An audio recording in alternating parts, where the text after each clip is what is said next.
ஆலயத்துக்கு வந்திருக்கிறவங்க யாவரையும் கர்த்தராகிய இயேசு கிறிஸ்துவின் நாமத்திலே நாங்கள் வாழ்த்து வரவேற்கிறோம். கர்த்தர் உங்களை ஆசீர்வதித்து வழிநடத்தி பாதுகாத்துக் கொள்வதாக. தொடர்ந்து நேரத்துக்கு வாங்க, கர்த்தர் பெரிய காரியங்களை செய்வாராக.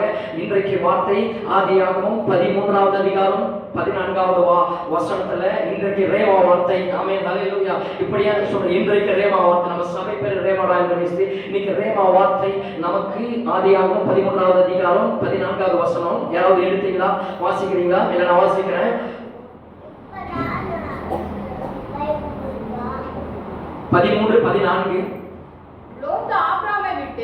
லோத்து ஆபிரகாமை விட்டு பிரிந்த பின்பு எல்லாம் கவனிங்க, பிரிந்த பின்பு கர்த்தர் ஆபிரகாமை நோக்கி உன் கண்களை ஏறெடுத்து, அதை அண்டர்லைன் பண்ண பரவாயில்லை, உன் கண்களை ஏறெடுத்து நீ இருக்கிற இடத்திலிருந்து வடக்கேயும் தெற்கேயும் கிழக்கேயும் மேற்கேயும் நோக்கி பார். நீ பார்க்கிற இந்த பூமி முழுவதையும் நான் உனக்கும் உன் சந்ததிக்கும் போதும் என்றென்றைக்கும் இருக்கும்படி கொடுத்து. ஒரு கையை தட்டணும், புரிஞ்சுக்க மாட்டோம். ஒரு ஆமென், ஹல்லேலூயா. ஆண்டவர் இன்னைக்கு தலைப்பு இப்படியா நான் கொடுக்கிறேன். உங்கள் கண்களை ஏறெடுத்து பார். உங்கள் கண்களை ஏறெடுத்து பாருங்கள். Rise your eyes. Amen, hallelujah. உங்கள் கண்களை ஏறெடுக்கணும். லோத்து ஆபிரகாமை விட்டு பிரிந்தார். சில விஷயங்கள் நம்ம பார்க்கணும். ஆபிரகாம் இருக்கும். ஒரு ஹல்லேலூயா. புரியுதா? இங்க பாத்தீங்கன்னா அந்த கா வராது. ஆபிரகாம் அதுக்கு அடுத்துதான் ஆபிரகாம் வரும். அதுக்கான விளக்கத்தை நான் சொல்றேன். ஆபிரகாம் வர வரைக்கும் அவனுக்கு பிள்ளைகள் இல்லை, சில ஆசீர்வாதங்கள் இருந்தது. ஆனா என்றைக்கு கர்த்தர் ஆபிரகாமாய் மாற்றுகிறார் என்றால் கர்த்தர் ஆசீர்வதித்து பிள்ளைகளை கொடுக்கும் பொழுது அப்பதான் எப்ப சொல்றார் ஆண்டவர் 75 வயசா இருக்கும் போது ஆபிரகாமை ஆண்டவர் அந்த தேசத்திலிருந்து, அவர் இருந்த தேசத்திலிருந்து கொண்டு வருகிறார். கொண்டு வரும்போது ஆண்டவர் சொன்னார், உன் சந்ததியும் உன் இனத்தையும் உன் குடும்பத்தையும் பெற்றோரையும் எல்லாரையும் விட்டுட்டு நான் காண்பிக்கிற தேசத்துக்கு ஏன் பின்னாடி வா என்று சொன்னார். வரும்போது உன்னை நான் பெரிய ஜாதியாய் உன்னை ஆசீர்வதித்து உன் பேரை பெருமைப்படுத்துவேன் என்று கர்த்தர் சொன்னார். இன்னைக்கு இந்த சத்தத்தை கேட்கிற சிலருக்கு சொல்றேன், நீங்கள் ஆண்டவர் பின்னாடி வரும்போது உங்கள் ஜாதினா உங்கள் பேரை கர்த்தர் பெருமைப்படுத்துவார். சில நேரத்தில் உன்னை குறித்து அநேகர்கள் பேசுகிற அளவுக்கு கர்த்தர் உங்களையும் குடும்பத்தின் பிள்ளைகளையும் கர்த்தர் உயர்த்தி அழகு பார்க்கிற நாட்கள் வருகிறது. ஆபிரகாமின் பிள்ளைகளே, ஹல்லேலூயா. சொல்லிட்டு வராரு, அதெல்லாம் தெரியுது. வரும்போது என்ன பண்ணாருன்னா ஒரு தப்பு பண்ணிட்டார். ஆமென். அதை நான் சொல்லுவோம் ஆவில. அவர் சொன்னார், உங்க பெற்றோர் பிள்ளைகள் எல்லாரும் சொந்த பந்தங்கள் எல்லாரையும் விட்டுட்டு பின்னாடி வாண்டாரு. ஆனா வரும்போது கூட லோத்து தம்பி மட்டும் ஓட்டிட்டு வந்துட்டான், சித்தப்பா பையன். ஒரு ஆமென். புரியுதா? ஆனா எல்லாமே விட்டு நீ உங்க மனைவி மட்டும் வாண்டாரு. ஆனா இவனை பண்ணாங்க, அண்ணா நான் வரேன்னா இவர் என்ன பண்ணாரு, சரி நமக்கு ஒரு துணை இருக்கட்டும் கூட. கடைசி அதான் வினையா முடியும் நமக்கு தெரியல. சில நேரத்தில் துணையை தேடி போடும்போது வினையா முடியும். ஒரு ஹல்லேலூயா. ஒரு ஆமென்.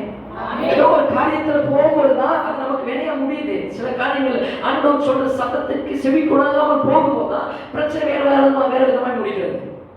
அது எதுவா இருந்தாலும் ஃப்ரெண்ட்ஷிப்பா இருந்தாலும் இன்னும் காரியம் எக்ஸெட்ரா எதுவா இருந்தாலும் ஓகே. இப்போ வரும்பொழுது இவரும் கூட வந்துட்டா சரி ஆண்டவர் கண்டுக்கல, ஏன்னா ஆண்டவர் சொல்லிட்டாரு நீ மட்டும் வாண்டாரு. அவன் கூட கூட்டானா சரி ஓகே வந்துட்டாங்க 2 பேரும். வந்த பிறகு கர்த்தர் என்ன பண்ணாரு, அவனை சும்மா விடல. ஆண்டவர் ஆசீர்வதிக்கிறார், பயங்கரமா ஆசீர்வதிக்கிறார். ஒரு ஆமென், ஹல்லேலூயா. பயங்கரமா ஆசீர்வதிச்சுட்டு பூமி தாங்க கூடாத அளவுக்கு ஆசீர்வாதம். ஒரு ஆமென், ஹல்லேலூயா. 12வது அதிகாரத்தில் இருக்கும். 1வது வசனமா படிங்க. 12:1 சீக்கிரம். கர்த்தர் ஆபிரகாமை நோக்கி, நீ உன் தேசத்தையும் உன் இனத்தையும் உன் தகப்பனுடைய வீட்டையும் விட்டு புறப்பட்டு நான் உனக்கு காண்பிக்கும் தேசத்துக்கு. இல்ல 13:1 ஆபிரகாமும் அவன் மனைவியும் அவனுக்கு உண்டான யாவும் அவனுடனே லோத்தும் எகிப்தை விட்டு தென்தேசத்தில் வந்தார்கள். ஆபிரகாம் நல்ல கவனிக்கணும், என்ன பாருங்க, ஆபிரகாம் மிருக ஜீவன்களும் வெள்ளியும் பொன்னுமான ஆஸ்திகளை உடைய சீமானாய் இருந்தான். ஒரு ஹல்லேலூயா. என்னென்ன இருந்துச்சா? மிருக ஜீவன்கள் இருந்துச்சு. ஓகே. அதுக்கடுத்து மிருக ஜீவன்கள், ஆடு மாடு எல்லாமே இருந்துச்சு. ஆயிரக்கணக்கான மிருக ஜீவன்கள் இருந்தது. கிட்ட வேலை செய்யறாங்க. எத்தனை பேருங்க? 300 பேர் வேலைக்காரே இருக்கிறாங்க. ஹல்லேலூயா. இயேசு நாமத்தில் அட்லீஸ்ட் ஒரு 300 விசுவாசிகளாவது நம்ம சபையில் வருவாங்க. வேலைக்காரே 300 பேருங்க. வேலைக்கார 300 பேருக்கு சம்பளம் கொடுக்குறான். சொன்ன எப்ப பார்த்தா அந்த 15,000 ரூபாய் சம்பளத்துக்கு நான் வேலைக்கு போறேன், நான் ரவுடி, நான் வேலைக்கு போறேன் 15,000 ரூபாய் சம்பளத்துக்கு. நான் சொல்ற சாகரவே 15,000 ரூபாய் செத்து போயிடுவேன். நேற்று சொன்னேன் 500 ரூபாய் செத்து போகணும்னு சொன்னேன். சாகரவே இப்போ 100வது வயசு சாக போதான். இப்ப சீக்கிரம் சாக மாட்டேன். இந்த 500 ரூபாய் 100 வருஷம் பார்க்கணும். இயேசு நாமத்துல ஆண்டவர் என்ன சொல்ல தெரியுமா? 15,000 ரூபாய் பின்னாடி போய் நிக்காதடா. 15,000 ரூபாய் உங்களுக்கு 100 பேர் கொடுக்குற அளவுக்கு நான் வேலையை வச்சிருக்கிறேன். புரியல? 15,000 ரூபாய்க்கு நீ போய் கை கட்டி நிக்கிற. உன்கிட்ட வந்து 100 பேர் கை கட்டி நிக்கிற. நீ 100 பேருக்கு 15,000 ரூபாய் சம்பளம் கொடுக்குற அளவுக்கு நான் உன்னை வைக்கிறேன். வாடானா எனக்கு 15,000 முன்னாடி ஓடிட்டு ஒரு அல்லேலூயா. அவ்வளவுதான். நான் சொன்னேங்க, கர்த்தர் நினைத்தால் வானத்தில் மதகளை திறந்தாரா உன்னை கொண்டு அநேகருக்கு கர்த்தர் வேலை கொடுப்பார். தீர்க்க தரிசனம் சொல்லிட்ட பாஸ்டர் ரேமா வார்த்தை, உன்னை கொண்டு அநேகருக்கு வேலை கொடுக்கிற ஒரு முதலாளியை கர்த்தர் உன்னை மாற்றுவாங்க. நீ தொழிலாளியா இருக்கிற மாற்றல. சும்மாக்கு கை தட்டி போட்டு அவங்க வீட்டுல போயிட்டு பழைய துணி கப்பை திரடிட்டு உட்காந்துட்டு அப்புறம் சோத்திரம் 15,000 எப்ப 31ஆம் தேதி வரும்போது, எப்ப 1ஆம் தேதி வரும்போது சம்பளம், 5ஆம் தேதி 5ஆம் தேதி வரைக்கும் வெயிட் பண்ணீங்க பிரதர். ஒரு அல்லேலூயா. இல்லங்க, நான் அந்த சம்பளத்தை நம்பி நான் நடத்தல, அந்த சம்பளத்தை நம்பி நான் வாழல. கர்த்தர் எனக்கு அந்த வேலையை கொடுத்திருக்கிறது உண்மைதான். ஆனால் நான் நம்பி இருக்கிற சம்பளத்தை அல்ல, என் ஆண்டவராகிய இயேசு கிறிஸ்துவே. அல்லேலூயா. அப்படி நீங்க சொல்ற சீக்கிரத்துல இங்க நிறைய பேர் வேலை கொடுக்கிறவரே எஜமானாய் கர்த்தர் உன்னை மாத்துவாரு. விசுவாசிக்கிற ஒரு சத்தமான ஆமென் சொல்லுங்க. நீ சொல்ல எனக்கு படிக்கவே தெரியாது, நான் தத்தி இருக்கேன். தத்திக்கிற ஒரு நாள் தத்தி வைப்பாரான்னு அவனுக்கு நீ சம்பளத்தை கொடுப்பேன். போதுமா? ஒரே இவன் சொல்லிட்டு அவனுக்கு மிருக ஜீவன்களும் அது ஏன் சொன்ன தெரியல அந்த வேலையை ஆண்டவர் உங்களை அப்படி நடத்த போற சில விசுவாசத்துக்கு ஆமே.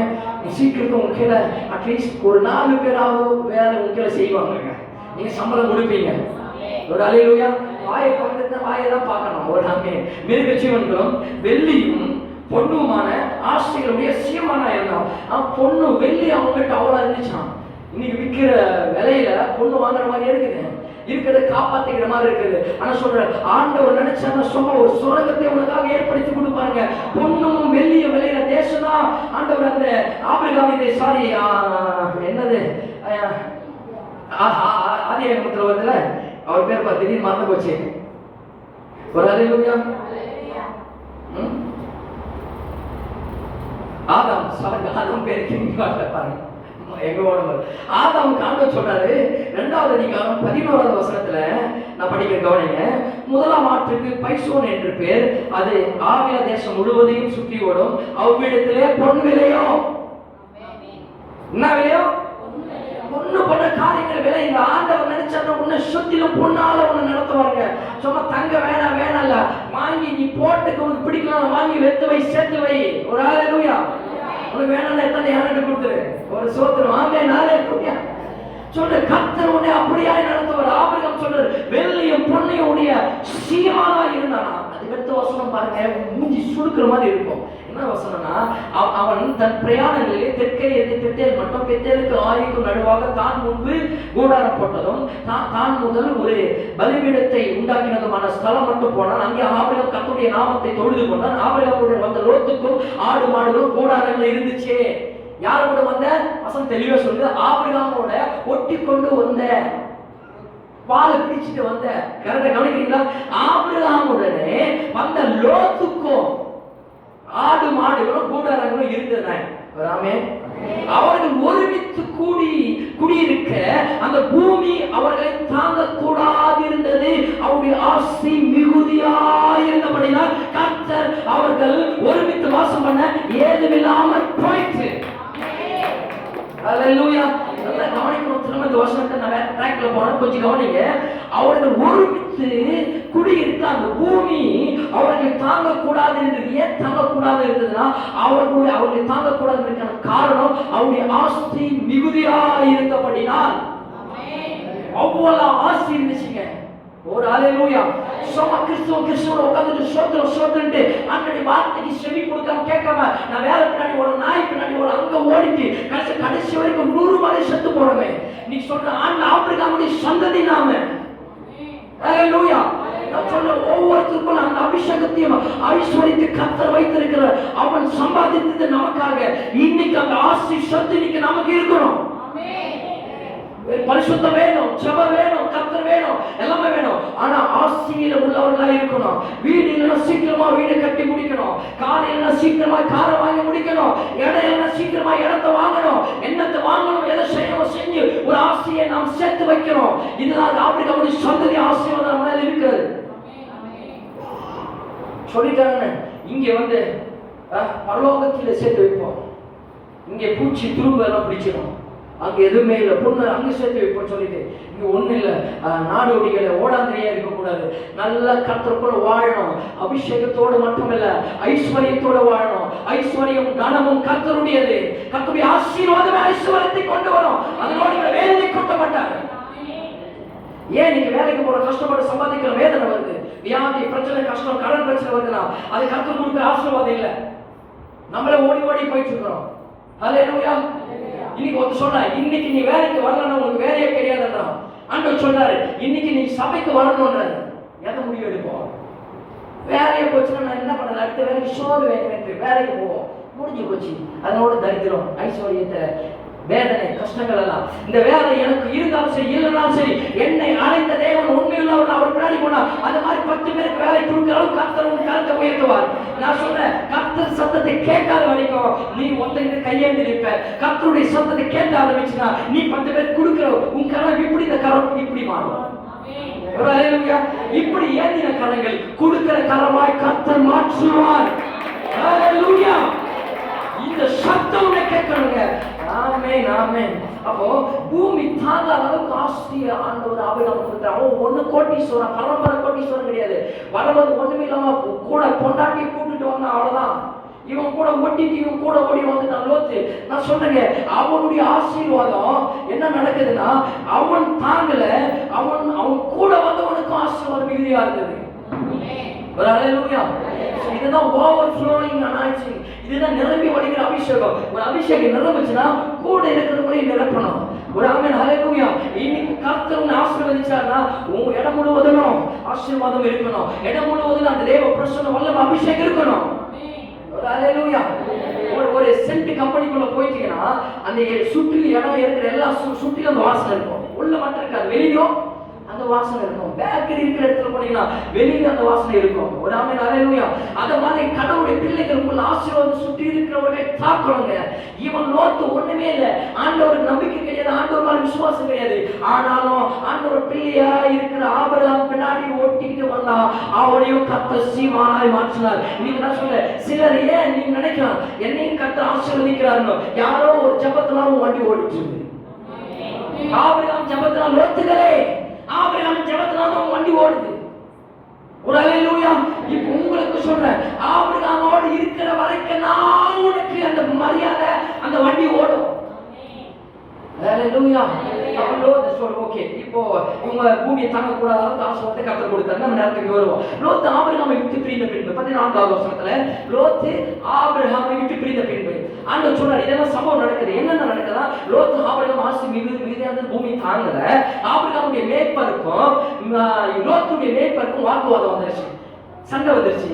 இவன் ஆடு அவன் ஆடு எங்க சண்டை வந்த உடனே அப்ப உடனே ஆபிரகாம் கூப்பிட்டு லோத்து கூப்பிட்டு சொல்ற நம்ம 2 பேரும் சகோதரர், நமக்குள்ள சண்டை வேண்டாம், நமக்குள்ள பிரிவினை வேணாம்.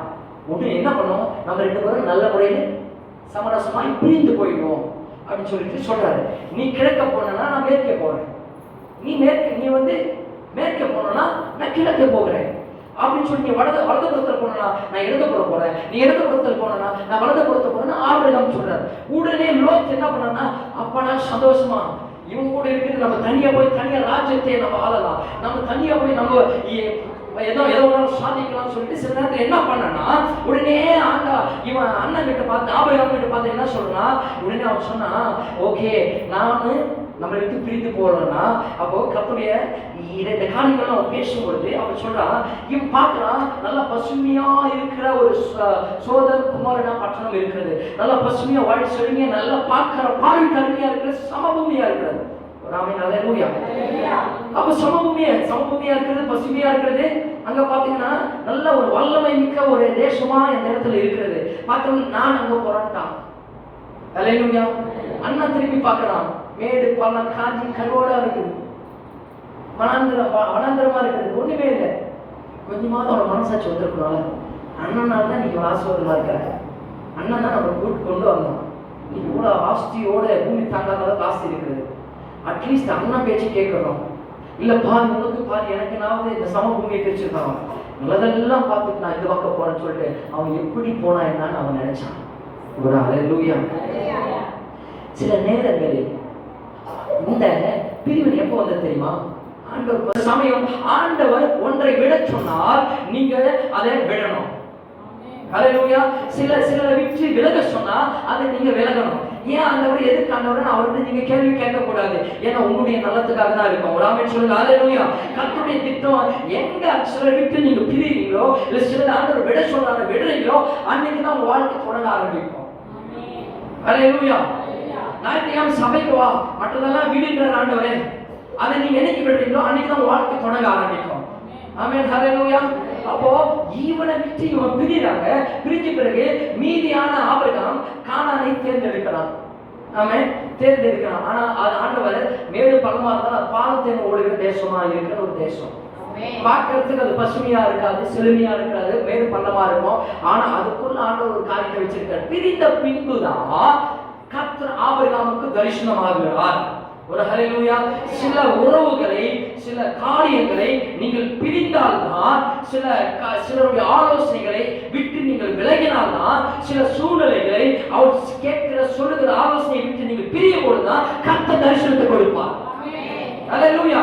சில மனுஷனுடைய சத்தம், சில காரியங்களை விட்டு நீங்க என்னைக்கு விலகி கர்த்தர் பக்கத்தில் வந்து நிற்கிறீங்களோ அன்றைக்கு தான் கர்த்தர் உங்களுக்கு தரிசனத்தை கொடுப்பார். ஆபிரகாமை நோக்கி 14ஆம் வசனத்தில் ஆண்டவர் சொல்றார், லோத் ஆபிரகாமை பிரிந்த பின்பு கர்த்தர் ஆபிரகாமை நோக்கி உன் கண்களை ஏறெடுத்து ரைஸ் யுவர் ஐஸ், உங்கள் கண்களை ஏறெடுத்து பாருங்க கர்த்தர் சொன்னார்.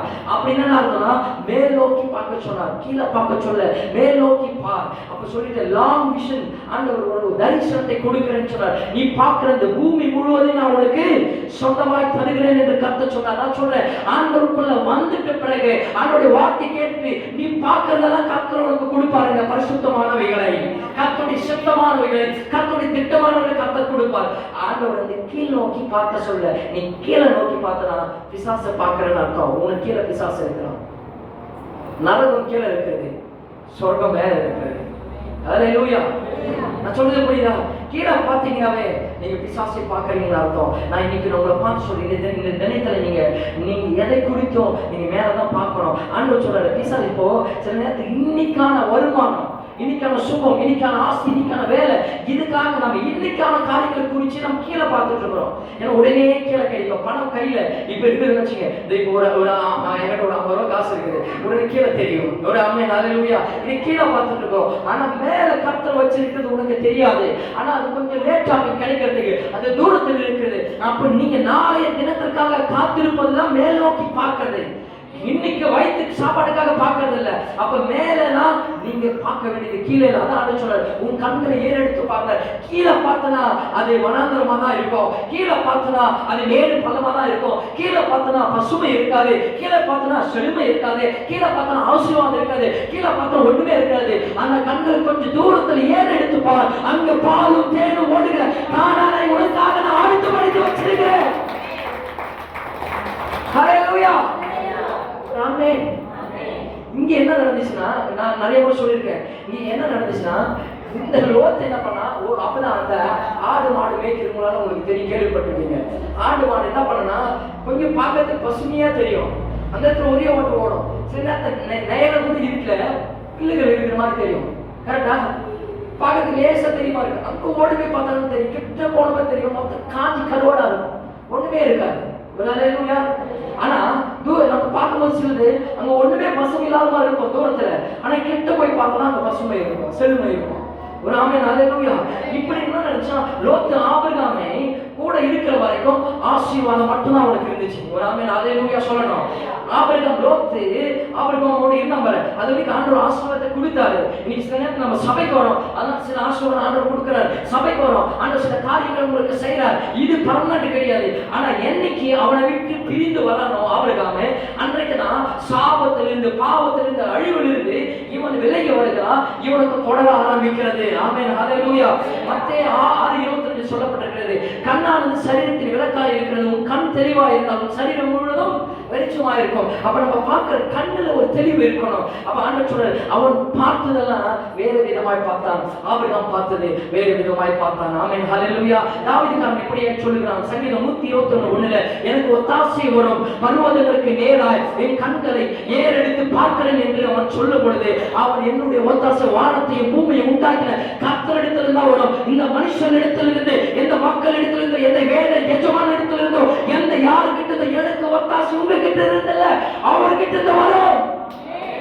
சங்கீதம் 34:5 சொல்லப்பட்டிருக்கிறது. தாவீது சொல்றான், அவர்கள் கர்த்தரை நோக்கி பார்த்து பிரகாசம் அடைந்தார்கள், அவர்கள் முகங்கள் வெட்கப்பட்டு போகல. நீங்கள் கர்த்தரை நோக்கி பார்த்தீங்கன்னா உங்கள் முகம் பிரகாசம் அடையுமே தவிர நீங்க ஒருபோதும் வெட்கப்பட்டு போவதில்லை. உன் பிள்ளைகள் ஒருபோது வெட்கப்பட்டு போக மாட்டாங்க. உன் குடும்பம் ஒருபோது வெட்கப்பட்டு போகாது. இந்த ஊழியம் ஒருபோது வெட்கப்பட்டு போகாது. அநேக நேரங்கள் நம்ம சூழ்நிலைகளை, பிரச்சனைகளை, வேலைகளை பார்த்து கொண்டிருக்கிறோம். அதனால நம்ம வாழ்க்கையை சறுக்கி கொண்டிருக்கிறோம். நாம் அதை பார்ப்பதை நிறுத்திவிட்டு கர்த்தரை ஏறெடுத்து பார்க்கணும். பிரச்சனை வரும்போது, உபத்திரங்கள் வரும்போது, போராட்டம் வரும்போது, நம்முடைய வாழ்க்கையில் வியாதி சூழ்நிலைகள் வரும்போது நாம் கர்த்தரை நோக்கி நம்ம பார்க்கணும். கர்த்தரை பார்ப்பதுனா நம்ம வாழ்க்கையில பிரகாசம், வெற்றி, வாழ்வு, உயர்வு உண்டாயிருக்கும். ஒரு ஆமென் ஹalleluya.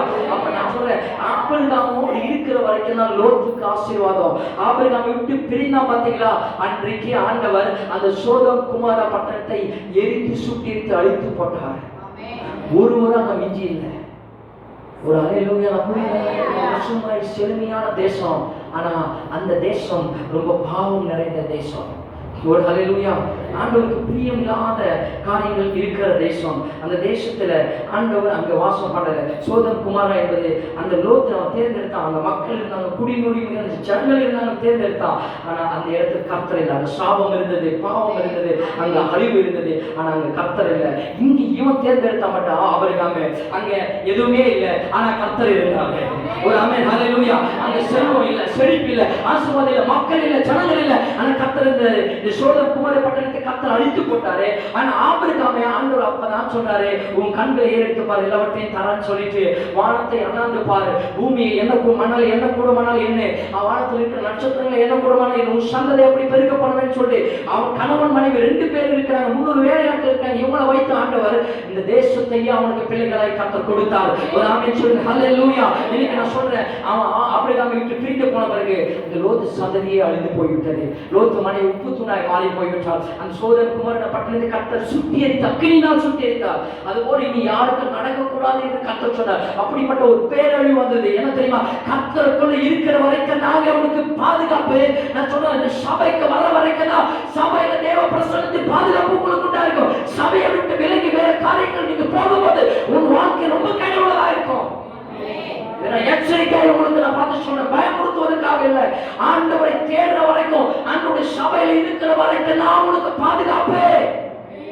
சொன்னா சோத்திரம் சோத்திரம் சொல்லிட்டு சோத்திரம் ஆமென் பிரைஸ் லார்ட் சொல்லிட்டாங்க, பரலோகம் போக முடியாது. தேவன் கூட இருக்க மாட்டாரு. சும்மா நான் வீட்டுல உட்கார்ந்து பைபிள் படிக்கிறேன், ஜெபம் பண்றேன், பாட்டு பாடுறேன், ஆராதனை பண்றேன், நீ பரலோகம் போக முடியாது. கர்த்தருடைய சபையில கர்த்தர் இருக்கணுங்க. லோத்து அத்தனை வருஷம் அவன் நல்லா இருந்தான். என்னைக்கு விட்டு பிரிந்தானோ அவன் வாழ்க்கை சரியா ஆரம்பித்தது. கர்த்தர் ஆபிரகாம் வாழ்க்கை உயர்த்த ஆரம்பித்தார். இன்னைக்கு சொல்றேன், உன் கூட சிலர் உன்னை விட்டு பிரிந்து போயிருக்கலாம், அவன் கூட இருக்கிற வரைக்கும் அவனுக்கு ஆசீர்வாதம். ஒரு ஆமென் ஹalleluya. உன்னை விட்டு அவன் கூட அவன் சறுக்க ஆரம்பிப்பான், கர்த்தர் உன்னை உயர்த்த ஆரம்பிப்பார். அப்ப நான் சொல்றேன், உன் கண்ணுல நீங்கள் ஏறெடுத்து பார்க்கும்போது கர்த்தர் மகிமையான காரியங்கள் செய்வார். 2 விஷயம் சொல்லி முடிச்சிடறேன். யோவான் 11:41 இயேசு என்ன பண்றாருன்னா, மரித்த லாசரு அங்க நான் படிக்க வேணாம், ஞாபகம் கவனிங்க. முதல்ல இயேசு கண்களை எடுத்து பார்க்கறாரு. மரித்த லாசரு கொண்டு வந்து கல்லறையில் வச்சுட்டாங்க. இயேசு அந்த இடத்துக்கு போயிட்டு அவர் சொல்றாரு, கல்லை புரட்டி போடுங்கள் என்று சொல்லும்போது அப்ப மார்த்தாள் பார்த்து சொல்றாரு, ஆண்டவரே 4 நாள் ஆயிடுச்சு, செத்து 4 நாள் ஆயிடுச்சு, 4 சொன்னான். நாராம மணக்கம். ஒரு ஆமென் ஹalleluya. ஆண்டவர் வந்தானா 4 வணக்கம். ஒரு அல்லேலூயா. உன் வாழ்க்கையில் கர்த்தர் வந்தானா எல்லாமே மணக்க ஆரம்பிக்கும். அப்போ எடுத்து போடுனாரு. அப்புறம் நான் சொல்லி இப்போது விசுவாசத்தை தேவ மகிமை காண்பாய் என்று சொல்லிட்டு ஆண்டவர் என்ன சொல்றாரு தெரியுமா? வானத்தை அண்ணாந்து பார்த்து பிதாவை ஸ்தோத்திரம். அல்லேலூயா. பிதாவே ஸ்தோத்திரம். எப்போது என்னுடைய விண்ணப்பத்துக்கு செவி கொடுக்கிறபடினாலும் உமக்கு ஸ்தோத்திரம். அது எனக்கு தெரியும். ஆனால் இங்க இருக்கிற ஜனங்கள் எல்லாம் விசுவாசிக்கத்தக்கதாக ஒரு அற்புதத்தை செய்யும் என்ற வானத்தை ஏறெடுத்து கண்ணோடு எழுப்ப முடியும் என்று கர்த்தர் நோக்கி பார்த்தார். அல்லேலூயா. பார்த்த உடனே லாஸ்ட்ல வெளியில வர பெணம் வெளியில வர ஆரம்பிச்சது. இன்னைக்கு சொல்றேன், நீ கீழே பார்த்தனா உனக்கு ஒண்ணு இல்லை, செத்து போன மீனை கூட உயிரோடு எழுப்ப முடியாது. நான் மேல பார்த்தேன், கண்ணை ஏறெடுத்து பார்த்தேன்னா உன் வாழ்க்கை சரீரத்தை மாற்றுகிற ஒரு வல்லமை கர்த்தர் உனக்குள்ள வைத்திருக்கிறார். நம்பர் நேரம் இல்லை, முடிச்சிடறேன். நம்பர் 2 மத்தேயு 14 அதிகாரம் 19 வசனத்தை கிட்டத்தட்ட 30,000 ஜனங்கள் 5,000 புருஷர்கள் வந்து வனாந்தரத்தில் நிற்கிறாங்க. ஆண்டவருடைய வார்த்தை கேட்கிறாங்க. உன மாதிரி உட்கார்ந்து கேட்டுட்டு இருக்கிறாங்க. ஒரு ஆமென். அல்லேலூயா. கேட்டுருக்கும் போது அப்ப சொன்ன ஆண்டவர், என் பிள்ளைகள் பட்டினியா போவது என்னுடைய விருப்பம் இல்லை, உங்களிடத்துல என்ன இருக்குது கொண்டு வரணும் நான் கொடுக்குறேன். எங்க கிட்ட எதுவுமே இல்லை ஆண்டவர், 5 அப்பா 2 மீன் தான், ஒரு சின்ன பையன் வச்சுட்டு இருக்கான்னு சொன்னா உடனே அந்த சின்ன பையன் வாங்கிட்டு வானாரு. ஒரு ஆமென். அல்லேலூயா. சின்ன பையன் வந்து வாங்கிட்டு வந்தாரு. வாங்கிட்டு வந்து எடுத்து வந்து கொடுத்தாங்க. கொடுத்து விட்டு ஆண்டவர் என்ன பண்ணாரு? இதை பண்ணாரு, சோத்திரம் சோத்திரம் சோத்திரம் சோத்திரம் சோத்திரம் சோத்திரம் ஆமென் ஆமென் சொல்லல. அவர் வாங்கி அதை என்ன பண்ணாரு? கண்களை ஏறெடுத்து, ஒரு ஆமென். பைபிள் வசனம் அப்படிதான் சொல்லுது. கண்களை ஏறெடுத்து அதை ஆசீர்வதித்து அப்பங்களை பிட்டு சீசரிடத்தில் கொடுத்தார். அல்லேலூயா. சீசர்கள் என்ன பண்ணாங்க? அதை வாங்கி எல்லாருக்கும் கொடுக்குறாங்க. கிட்டு வைக்கிறாங்க.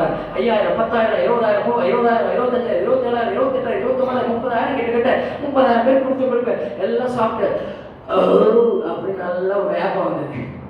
வந்த உடனே அப்ப சொன்னாங்க, ஆண்டவரே எல்லாம் ஃபுல்லா சாப்பிட்டாங்க. அம்மா யாராவது குறை இருக்கிறதா? எல்லாம் சாப்பிட்டீங்களா? சாப்பிட்டேன். எல்லாரும் சாப்பிட்டேம்மா. சாப்பிட்டேன். சாமி சாப்பிட்டியா? சாப்பிட்டேன். ஐயப்பன் பிரதர் சாப்பிட்டீங்களா? சாப்பிட்டேன். எல்லாம் சாப்பிட்டியான்னு கேட்டார். எல்லாரும் நல்ல ஃபுல்லா அப்படின்னா ஒவ்வொருத்தர் ஒரு கட்டு கட்டினாங்க. உடனே சொன்னாரு, இப்ப மீதி இருக்கிறது 12 கூட ஒவ்வொரு தலைமாதத்தை வச்சுட்டாரு. அந்த பங்குக்கு நான் வரல, அது இப்ப பேசல, நேரம் இல்லை, எடுத்து வச்சுட்டு போயிட்டாரு. இதுல என்ன நடக்குன்னா, ஆண்டவர் இந்த 5 அப்பத்தை வாங்கி கண்களை ஏறெடுத்து வானத்துக்கு நேரா உயர்த்தி கர்த்தர் அதை ஆசீர்வதித்தார். ஒரு ஆமென். ஹல்லேலூயா. நம்ம என்ன செய்ய வேண்டும்னா, இன்னைக்கு நாம பிள்ளைகளை அப்படி மேல ஏறெடுத்து பிள்ளைகளை ஆசீர்வதிக்க வேண்டும். கணவன் மனைவிகளை ஆசீர்வதிக்க வேண்டும், மனைவி கணவனை ஆசீர்வதிக்க வேண்டும். நல்லா கவனிக்கணும். இந்த 5 அப்பம் எப்படி 30,000 பேருக்கு வந்தது? சீக்கிரம் ஒண்ணுமே இல்லை. கண்ணை மேல ஏறெடுத்தாரு. ஆண்டவர் என்னால முடியாது, இந்த உலகத்தால் சூழ்நிலையால் முடியாது, ஆண்டவரால முடியாது ஒன்றுமில்லை என்று பிதாவை நோக்கி பார்த்து அவருக்கு நன்றி சொல்லி ஆசீர்வதிக்கிறார். அது ஆசீர்வாதமாய் மாறுது. நீங்க பிள்ளைகளை ஆசீர்வதிக்கணும், கணவனை ஆசீர்வதிக்கணும், மனைவி ஆசீர்வதிக்கணும், அதே பெற்றோர் ஆசீர்வதிக்கணும், உங்க வீட்டை நீங்க ஆசீர்வதிக்கணும், இப்ப சொல்ல சபையை நீங்க ஆசீர்வதிக்கணும். அல்லேலூயா. உங்க மாவு எண்ணெய், வீட்டில் இருக்கிற அரிசி மாவு எண்ணெய் ஆசீர்வதிக்கணும். இல்லைன்றது வராது. உங்க வாயில வார்த்தை நீங்க செக் பண்ணி பாருங்க. ஒரு ஆமென். நான் சொன்ன இல்லைன்றது வர சகோதரிகளை உங்களுக்கு சொல்றேன். கேஸ் காலி ஆயிடுச்சு, தீர்ந்து போச்சு, இல்ல ஆசீர்வதிங்க. ஒரு அல்லேலூயா. ஏதோ உங்க குடும்பத்தை நீங்கள் பெண்கள் வீட்டு வேலைகளை செய்கிறீர்கள் என்றால் அதை நீங்கள் ஆசீர்வதிக்கணும். செல்வத்தை ஆசீர்வதிக்கணும். ஒரு ஆமென். அல்லேலூயா. உங்க கையில் இருக்கிற பேங்க் ஏடிஎம் ஆசீர்வதிங்க. ஒரு ஆமென். அல்லேலூயா. உங்க கையில நெட் பேங்கிங் இருக்கு, அதை இயேசு நாமத்தில் ஆசீர்வதிங்க. ஒரு ஆமென் சொல்லுங்க. அல்லேலூயா.